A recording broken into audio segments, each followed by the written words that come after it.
Você já se perguntou por que algumas pessoas ricas continuam ficando cada vez mais ricas, mesmo tendo dívidas? Enquanto isso, tantas outras vivem sufocadas por contas, boletos e empréstimos, lutando para manter a cabeça fora d'água? A verdade é que os ricos não têm medo das dívidas. Eles simplesmente aprenderam a usá-las a seu favor. O problema não está em dever, mas em como você lida com o que deve. Existe uma diferença enorme entre dívida boa e dívida ruim. E essa distinção pode mudar completamente o rumo da sua vida financeira. Neste vídeo, você vai descobrir 10 coisas que os ricos sabem sobre dívidas e que ninguém nunca te ensinou. Conhecimentos que não aparecem nas escolas nem nos jornais, mas que fazem toda a diferença entre enriquecer ou se afundar. Aproveita e já deixa seu like, se inscreve no canal Divulgar Dinheiro e ativa o sininho. Porque aqui a gente fala do que ninguém fala e revela os bastidores do dinheiro de verdade. Vamos direto ao primeiro ponto. Nem toda dívida é ruim. Os ricos usam dívidas para crescer. Enquanto a maioria das pessoas se endivida para consumir, os ricos se endividam para produzir. Eles pegam dinheiro emprestado para investir, gerar retorno, crescer. Um empresário pode fazer um empréstimo para abrir uma nova filial, comprar equipamentos ou expandir a equipe. Esse tipo de dívida é calculada, estratégica e muitas vezes essencial para multiplicar o patrimônio. Já a dívida ruim é aquela feita para financiar um estilo de vida que não se pode bancar. Parcelamento de celular, roupas caras, viagens com o cartão de crédito. O rico analisa se a dívida vai colocar mais dinheiro no bolso. O pobre, muitas vezes, só pensa em comprar agora e pagar depois, mesmo que isso custe o futuro.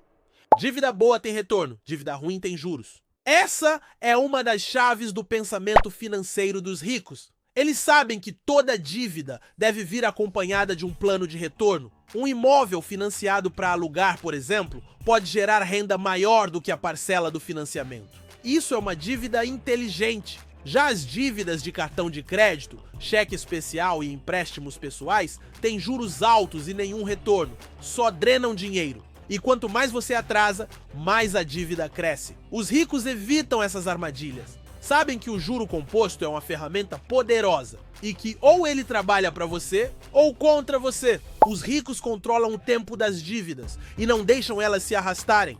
Quem é rico entende o valor do tempo no mundo das finanças. Eles sabem negociar prazos, condições e antecipações de pagamento quando isso for vantajoso. Preferem pagar menos juros mesmo que tenham que fazer esforço agora. Já quem está financeiramente desorganizado costuma deixar as dívidas se acumularem, ignorando que quanto mais tempo elas duram, mais caro fica.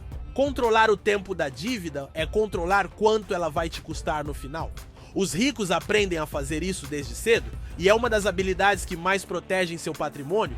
Eles sabem que endividamento é diferente de empobrecimento. Muita gente acha que estar endividado é o mesmo que estar falido. Não é! Os ricos sabem que dívida pode ser um instrumento de alavancagem. É possível estar momentaneamente endividado e ainda assim ser financeiramente saudável, desde que exista um plano claro de retorno e controle do fluxo de caixa. A dívida só se torna um problema quando ela foge do controle ou serve para mascarar uma vida acima da realidade. É aí que o empobrecimento começa. Os ricos se preocupam menos com o valor absoluto da dívida e mais com o impacto dela nos resultados. Antes de contrair uma dívida, eles fazem contas, não desejos. Pessoas financeiramente conscientes analisam antes de agir. Os ricos sabem quanto vão pagar no final, qual será o impacto da parcela no orçamento, se a renda vai cobrir o novo compromisso e qual será o retorno. Já quem vive endividado muitas vezes age por impulso. Vê uma oferta, sente o desejo, passa o cartão e só depois vai entender a encrenca em que se meteu. Os ricos fazem simulações, estudam as taxas, comparam opções e só assumem uma dívida se ela fizer sentido matematicamente, porque para eles, dinheiro é ferramenta, não recompensa emocional. Eles entendem o poder das garantias. Outro ponto fundamental: ricos sabem que quem oferece garantia consegue juros menores. Um empréstimo com garantia de imóvel ou veículo, por exemplo, pode ter taxas muito mais baixas que um empréstimo pessoal comum. Eles usam isso a seu favor. Já quem está desesperado sem patrimônio acaba aceitando qualquer condição e pagando juros altíssimos. Os ricos constroem patrimônio justamente para poder oferecer garantias quando necessário. E com isso, pagar menos para tomar crédito. Eles usam crédito com estratégia, não como extensão da renda. O rico não vê o limite do cartão como dinheiro disponível. Ele sabe que aquilo é crédito, não renda. Já muita gente encara o cartão como se fosse parte do salário, e isso é um erro fatal. O cartão de crédito, quando mal usado, transforma compras simples em bolas de neve.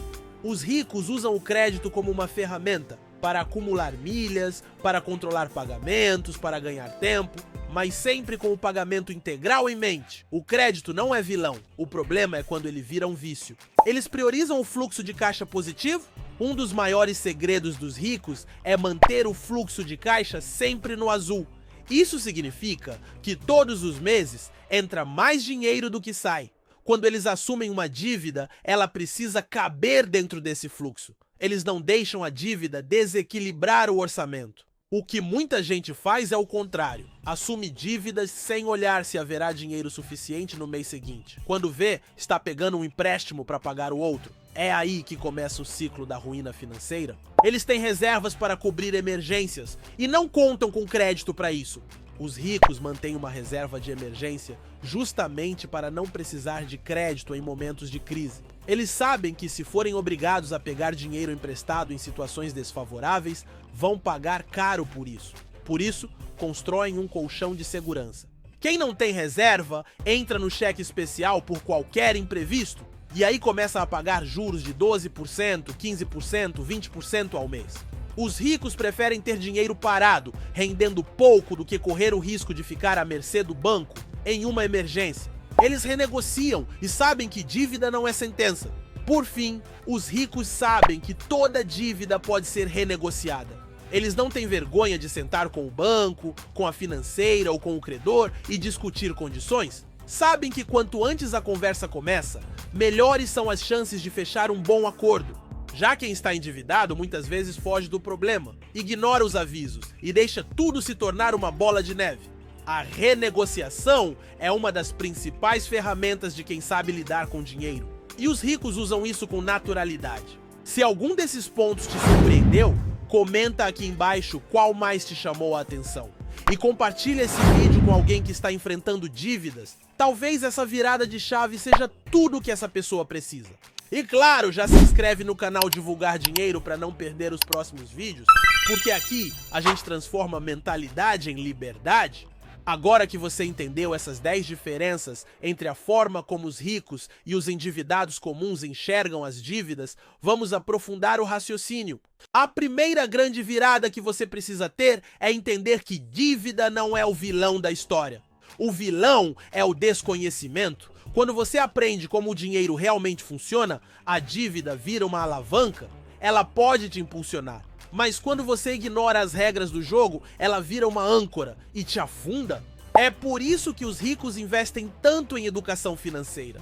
E não estamos falando de cursos caros, nem de formações acadêmicas. Eles leem livros, acompanham notícias econômicas, estudam casos reais. O conhecimento é o maior patrimônio de quem quer prosperar. E aqui vai uma verdade dura. Se você não estiver disposto a entender minimamente o que é taxa de juros, fluxo de caixa, retorno sobre investimento e alocação de risco, você vai continuar sendo alvo fácil dos bancos, das financeiras e do sistema. Os ricos sabem que o sistema foi feito para lucrar com a ignorância financeira das pessoas.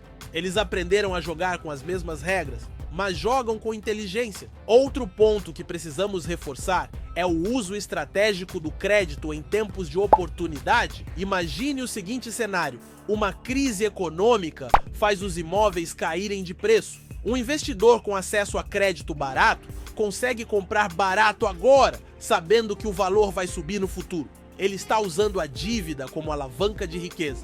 Enquanto isso, quem está sufocado por dívidas ruins não consegue aproveitar nada. Está preso pagando juros de cartão, renegociando o carnê e sem espaço para investir. Por isso, os ricos mantêm suas finanças organizadas não apenas por disciplina, mas por estratégia. Eles sabem que o mundo oferece oportunidades constantemente, mas só quem está preparado consegue aproveitá-las. E o que significa estar preparado? Significa ter nome limpo, ter uma reserva de emergência, ter crédito pré-aprovado em condições vantajosas, ter conhecimento para avaliar se uma oportunidade é real ou armadilha. Agora vamos falar de um elemento que os ricos dominam como ninguém: a relação emocional com o dinheiro. A maioria das pessoas se endivida por impulso emocional. Compram para se sentirem melhores, para impressionar os outros, para tapar buracos internos. Os ricos não fazem isso. Eles aprendem desde cedo que dinheiro não é emoção, é ferramenta. Por isso, eles não têm vergonha de dirigir um carro mais simples enquanto constroem patrimônio. Não se incomodam em morar num imóvel modesto enquanto compram outro para alugar. Eles não precisam provar nada a ninguém. Essa inteligência emocional é parte do jogo. Se você não a desenvolver, vai cair nas armadilhas da ostentação e do consumo imediato, exatamente onde a maioria se endivida de forma destrutiva. Outro ponto vital: os ricos sabem pedir ajuda antes que a situação piore. Eles têm contadores, consultores financeiros, advogados, sabem que pagar um especialista pode evitar prejuízos muito maiores. Já muita gente prefere esconder o problema, fingir que está tudo bem, até que o caos se instala. Você não precisa ser milionário para pedir ajuda. Hoje há consultores acessíveis, conteúdos gratuitos e até programas públicos de renegociação. Mas é preciso humildade para reconhecer que precisa de orientação e coragem para mudar o rumo. Vamos trazer isso para uma realidade prática. Imagine duas pessoas com a mesma renda, digamos R$ 5.000 por mês. Uma delas tem R$ 30.000 em dívidas no cartão e vive atrasada. A outra tem os mesmos 30 mil de dívida, mas em um financiamento para um carro que usa para trabalho e paga religiosamente em dia. Qual dessas pessoas está em situação mais saudável? A resposta é clara: a que tem controle. Porque dívida controlada não é problema, é ferramenta de construção. A diferença está no propósito, no planejamento e na consistência. Agora, aqui vai um conselho direto para você que está endividado hoje. Não se culpe, se organize. Culpa não paga boleto, mas planejamento sim. Faça uma lista das suas dívidas. Entenda quais têm os juros mais altos. Negocie as mais pesadas primeiro. Corte o que for supérfluo por um tempo. Se necessário, arrume uma renda extra, mesmo que temporária. Mas acima de tudo, crie um plano e siga com disciplina. E se você ainda não está endividado, mas quer evitar isso, lembre-se dos princípios que vimos. Use o crédito com consciência. Tenha uma reserva. Entenda antes de assinar qualquer contrato. Fuja das dívidas que não colocam dinheiro no seu bolso. Invista sempre na sua educação financeira. Agora, uma última reflexão que pode te ajudar a mudar completamente sua relação com as dívidas. Pare de ver dívida como castigo e comece a enxergar como consequência das suas escolhas e também como possibilidade de transformação. Você pode sim sair das dívidas ruins e usar o conhecimento que está adquirindo para entrar em uma nova fase. Uma fase em que você sabe quando e como usar o crédito. Uma fase em que você constrói ativos em vez de passivos. Uma fase em que o dinheiro começa a trabalhar para você, em vez de você viver só para pagar contas. Essa virada de chave começa com um passo, um único passo. E se você chegou até aqui, esse passo já foi dado? Agora, compartilha esse vídeo com alguém que você sabe que está passando aperto com dívidas. Às vezes, um vídeo como esse é o empurrão que a pessoa precisa para começar a mudar. E se você quer mais conteúdos como esse, já deixa seu like, se inscreve no canal Divulgar Dinheiro e ativa o sininho. Aqui a gente fala de dinheiro sem enrolação, sem tabu e com estratégia. Nos vemos no próximo vídeo.